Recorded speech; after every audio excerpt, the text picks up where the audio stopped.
ಆ ಪ್ರೀತಮ್ ಒಬ್ಬ ಫ್ಲರ್ಟ್ ಅಂತ ಗೊತ್ತಾದ್ಮೇಲೂ ನೀನು ಅವ್ರ ಹತ್ರ ಹೋಗಿ ಕಾಂಪ್ರಮೈಸ್ ಮಾಡ್ಕೊಂಡ್ ಬಂದಿದ್ಯಲ್ಲ. ನಿನ್ನ ಪ್ರೆಸ್ಟೇಜ್ಗೋಸ್ಕರ ನನ್ನ ಮಗಳು ಜೀವನ ಹಾಳಾಗೋಗೋದಕ್ಕೆ ನಾನು ಬಿಡೋದಿಲ್ಲ. ಈ ಮದುವೆ ನಡೆಯೋದಿಲ್ಲ. ಎಸ್ ಮಾಮ್, ಡ್ಯಾಡ್ ಹೇಳ್ತಾ ಇರೋದು ಸರಿನೇ. Why we have to compromise all the time? ಇಷ್ಟಕ್ಕೂ ಆ ಅಖಿಲಾಂಡೇಶ್ವರಿ ಹತ್ರ ಅಪ್ಪಪ್ಪ ಅಂದ್ರೆ ಒಂದು 500 crores ಪ್ರಾಪರ್ಟಿ ಇರ್ಬೋದಾ? ಅದಕ್ಕೆ ನಾವು ಇಷ್ಟೊಂದು ಸರ್ಕಸ್ ಮಾಡಬೇಕು? ಏ ಫೂಲ್, ನಿನಗೆ ಅರಸನ ಕೋಟೆ, ಮನೆತನದ ಪವರ್, ಪಾಲಿಟಿಕ್ಸ್, ಬ್ಯಾಂಕ್ ಬ್ಯಾಲೆನ್ಸ್ ಇದ್ರ ಬಗ್ಗೆ ಏನು ಗೊತ್ತಿಲ್ಲ. ಸಮುದ್ರ ಇರೋ ಕಡೆ ನದಿ ಹರಿಯೋ ಥರ ಪ್ರತಿದಿನ ಅವಳ ಆಸ್ತಿ ಅಂತಸ್ತು ಹೆಚ್ಚಾಗ್ತಾನೆ ಇದೆ. ಕೆಲವೊಮ್ಮೆ ನಮ್ಮ ಆಸೆ ಕನಸುಗಳನ್ನು ಈಡೇರಿಸ್ಕೊಳ್ಳೋದಕ್ಕೆ ಈ ರೀತಿ ಕಾಂಪ್ರಮೈಸ್ ಎಲ್ಲ ಅನಿವಾರ್ಯ ದಿಶಾ. ಅಂದರೆ ವಾಟ್ ಯು ಮೀನ್ ಮಾಮ್? ನಿನ್ನ ಆ ಮನೆಗೆ ಸೊಸೆಯಾಗಿ ಕಳಿಸಿ ಅರಸನ ಕೋಟೆಗೆ ನಿನ್ನನ್ನು ಉತ್ತರಾಧಿಕಾರಿಯಾಗಿ ಮಾಡೋದು ನನ್ನ ಗೋಲ್. ಅಡ್ಕೆನ ಕದ್ದು ಕಳ್ಳ ಅಂತ ಅನಿಸ್ಕೊಳ್ಳೋದಕ್ಕಿಂತ ಆನೆನ ಹೊಡೆದು ಧೀರ ಅಂತ ಅನಿಸ್ಕೊಳ್ಳೋರಿಗೆ ಈ ಪ್ರಪಂಚ ಜೈಕಾರ ಹಾಕೋದು. ನೀನು ಬಿಸ್ನೆಸ್ ಫೀಲ್ಡಲ್ಲಿ 100 ಜನನ ಸೋಲ್ಸಿದ್ರು ಕೂಡ ಒಬ್ಬ ಅಖಿಲಾಂಡೇಶ್ವರಿಗೂ ಸಮ ಆಗೋದಿಲ್ಲ. ಇನ್ನು ಅವಳನ್ನು ಸೋಲ್ಸೋದು ಕನಸಿನ ಮಾತು ಕೂಡ. ಈ ಮೀರಾ ಮಗಳು ಅವಳನ್ನು ಮೀರಿ ಬೆಳಿಬೇಕು.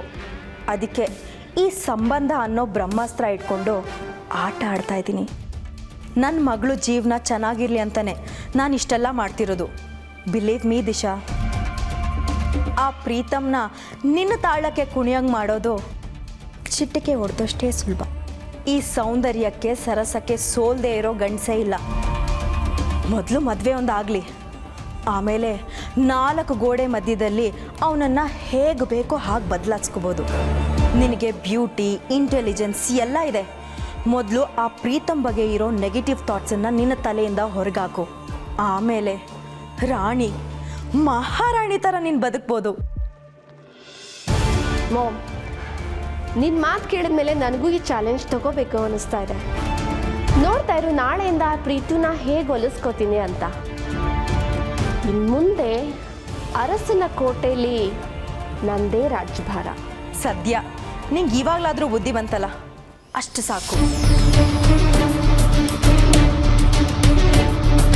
ಇವಾಗಿಂದ ದ ರಿಯಲ್ ಸ್ಟಾರ್ಟ್ಸ್.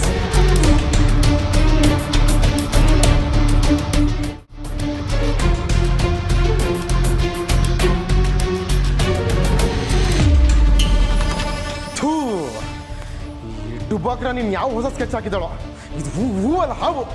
ಹಿಂಗೆ ಬಿಟ್ರೆ ನಾನು ಯಾಮರ್ ಸಂಗೆ ಲೈಫ್ನ ಬರ್ಬಾದ್ ಮಾಡ್ಬಿಡ್ತಾಳೆ. ಚಿಕ್ಕ ಯಜಮಾನ್ರೆ, ಯಾಕೆ ಇಷ್ಟು ಕೋಪ ಮಾಡ್ಕೋತಿದ್ದೀರಾ? ಕೋಪ ಮಾಡ್ಕೊಳ್ತೀನಿ, ಇನ್ನೇನು ಮಾಡಲಿ ಪಾರ್ವತಿ? ನೋಡು ನೋಡು ಏನು ಮಾಡಿದಾಳಂತ. ಹೊಸ ನಾಟಕ ಶುರು ಮಾಡ್ಕೊಂಡಿದ್ದಾಳೆ. ಈ ಮೋಸ ಸುಳ್ಳು ಅನ್ನೋದು ಅವ್ಳ ಬ್ಲಡ್ಡಲ್ಲಿ ಇದೆ ಅನ್ಸುತ್ತೆ. ಅಯ್ಯೋ, ಪದೇ ಪದೇ ಯಾಕೆ ಅವ್ರ ಮೇಲೆ ಅನುಮಾನ ಪಡ್ತಿದ್ದೀರಾ? ಅದು ತಪ್ಪು ಚಿಕ್ಕ ಯಜಮಾನ್ರೆ. ಒಂದು ಹೆಣ್ಣು ತನ್ನ ಹೃದಯನ ಬೇರೆಯವ್ರ ಕಾಲು ಕೆಳಗಡೆ ಇಡ್ತಿದ್ದಾಳೆ ಅಂದರೆ ಅದನ್ನು ಸ್ವಲ್ಪ ಯೋಚನೆ ಮಾಡಬೇಕು, ಅದಕ್ಕೆ ಬೆಲೆ ಕೊಡಬೇಕು. ನಾನೀಗ ಹೇಳ್ತೀನಿ ಅಂತ ತಪ್ಪು ತಿಳ್ಕೊಬೇಡಿ ಚಿಕ್ಕ ಯಜಮಾನ್ರೆ. ನೀವು ಯೋಚನೆ ಮಾಡೋ ರೀತಿ ಬದಲಾಯಿಸ್ಕೊಂಡ್ರೆ ದಿಶಾಮರಲ್ಲಾಗಿರೋ ಬದಲಾವಣೆ ನಿಮಗೆ ಗೊತ್ತಾಗತ್ತೆ. ನಾವು ಒಳ್ಳೇದನ್ನು ಒಳ್ಳೆ ದೃಷ್ಟಿಲಿ ನೋಡಿದ್ರೆ ಒಳ್ಳೇದಾಗಿ ಕಾಣುತ್ತೆ, ಕೆಟ್ಟ ದೃಷ್ಟಿಲಿ ನೋಡಿದ್ರೆ ಕೆಟ್ಟದಾಗಿ ಕಾಣಿಸುತ್ತೆ. ಮೊದಲು ನಾವು ನಮ್ಮ ಮನಸ್ಸಿನ ಅನಿಸಿಕೆಯನ್ನು ಬದಲಾಯಿಸ್ಕೋಬೇಕು. ಪಾರ್ವತಿ, ನೀನು ದಡ್ಡಿ ಪಾರ್ವತಿ, ದಡ್ಡಿ ನೀನು. ಅವಳು ಕ್ಷಣಕ್ಕೂ ಚೇಂಜ್ ಆಗೋ ಊಸರು ಒಳ್ಳೆ ಅವಳು. ಅವಳನ್ನ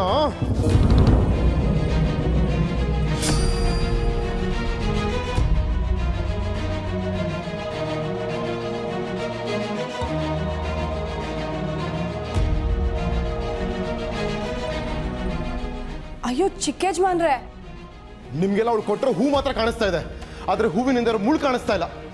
ಛೇ,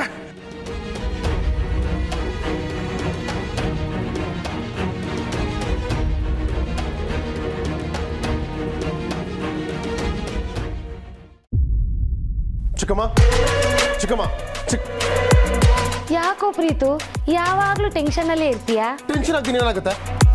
ನನ್ನ ದಿಶಾ ಎಂಗೇಜ್ಮೆಂಟ್ ಹೇಗಾದ್ರೂ ಕ್ಯಾನ್ಸಲ್ ಮಾಡಿಸ್ತೀನಿ ಅಂತ ಹೇಳಿ ಇಲ್ಲಿ ಆರಾಮಾಗಿ ನೇಲ್ ಪೊಲೀಸ್ ಹತ್ರ ಕೂತ್ಕೊಂಡಿದ್ದೀರಾ?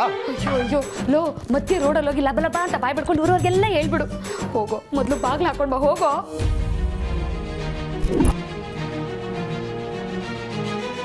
ಈಗ ಹೇಳಿ, ನೀವು ಮಾಡ್ತಾರೆ ಸರಿನಾ?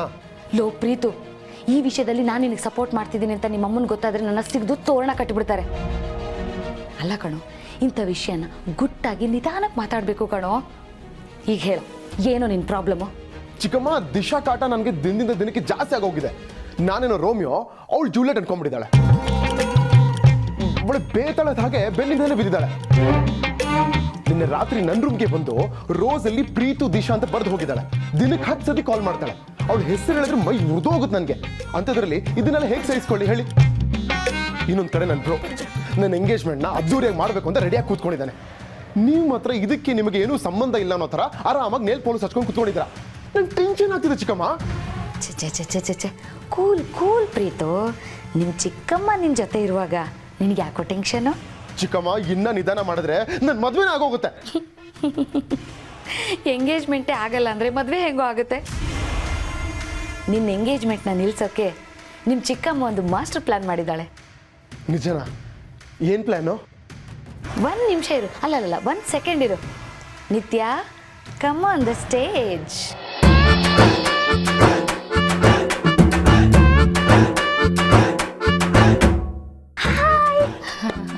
ಇದೇನು ಚಿಕ್ಕಮ್ಮ, ಮಾಸ್ಟರ್ ಪ್ಲಾನ್ ಅಂತ ಹೇಳ್ಬಿಡಿ ಅದು ಹುಡುಗಿನ ಕರೆಸಿದ್ಯಾ?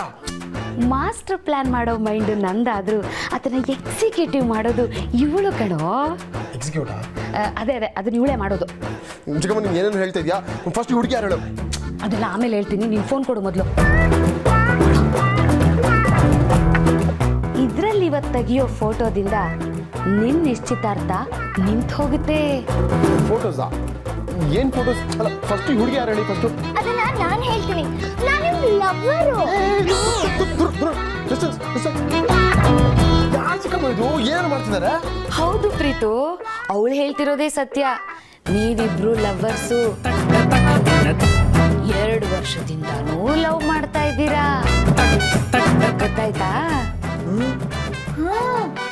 ಬರೀ ಲವ್ ಮಾತ್ರ ಅಲ್ಲ, ನಮ್ಮಿಬ್ರ ಮಧ್ಯ ಎಲ್ಲ ಆಗೋಗಿದೆ ಅಂತ ನಾನು ನಿಶ್ಚಿತಾರ್ಥಕ್ಕೆ ಬಂದು ಹೇಳ್ತೀನಿ.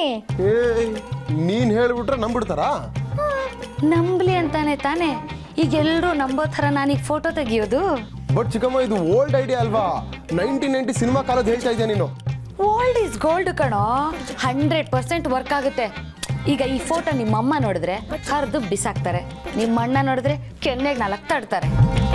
ಅದೇ ಎಂಗೇಜ್ಮೆಂಟಲ್ಲಿ ಎಲ್ಲರ ಮುಂದೆ ತೋರಿಸಿದ್ರೆ ವರ್ಕೌಟ್ ಆಗುತ್ತಲ್ವಾ? ಎಸ್ ಚಿಕ್ಕಮ್ಮ, ಇದು ಪಕ್ಕ ವರ್ಕೌಟ್ ಆಗುತ್ತೆ. Super idea.